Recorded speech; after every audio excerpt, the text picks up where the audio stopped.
Hey guys, so I put up a post the other week, and yes, I'm only getting into it now, about who has any questions around strategy or mindset to help you overcome any blocks so that you can move forwards. And I got, I think, 8 different questions there. So I wanted to cover them. And I might do this in a couple of different videos.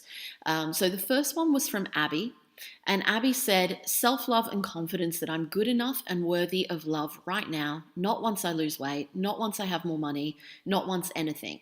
Just to feel right now that I'm already perfect and worthy of love from myself and others. Okay, really good point, and I hear a lot of people talking about that. So, a couple of things on that. Firstly, there's no such thing as perfect, but if you want to use the word perfect, think of it as everything is perfect as it is. It doesn't need to be perfect, if that makes sense. So you're not perfect. No one else is perfect.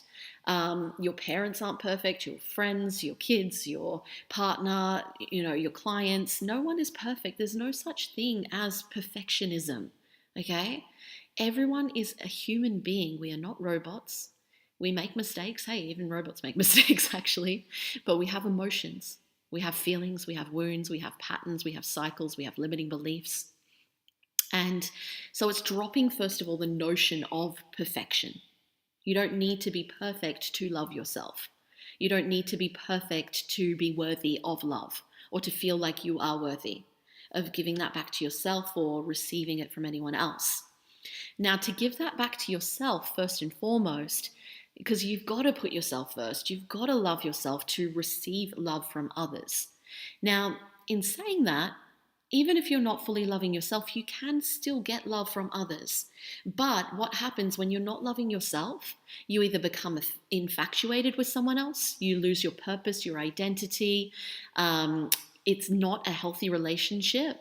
You're not putting yourself first. Now, this is in an intimate relationship. It's with your children, it's with your clients, it's with your team, it's with anyone in your life.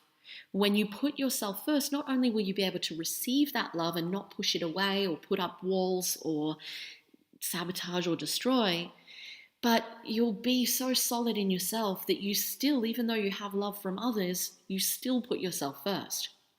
You don't lose yourself in anyone else or in any other situation. Now, when you're not doing that, you escape, you avoid, you medicate, you become overwhelmed, you hustle, you burn yourself out, you become infatuated. That's not healthy. And to be honest, I actually did this myself earlier this year. I have a new partner since earlier on this year, and it's nice to be in love, yeah?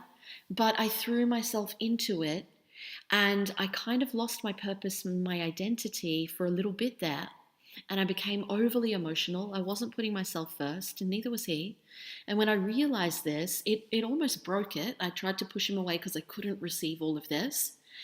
And when I realized all of this, I was able to start working on myself even deeper than I ever have before. And what that requires sometimes is space away from people. Whether you're in a relationship or not, it's having quiet time to yourself so you can hear yourself think.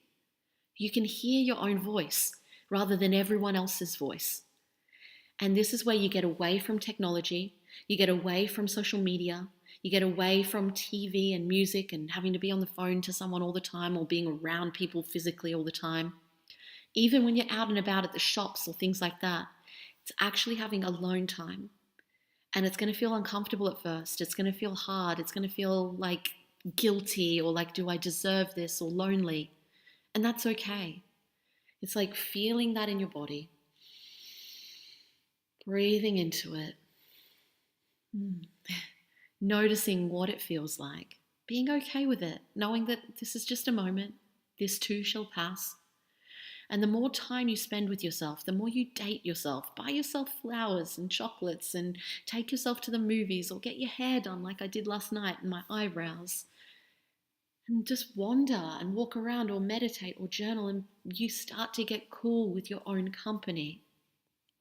And when you do that, you get cool with being alone and you start to love yourself more, and you start to know that, hey, I actually enjoy my own company.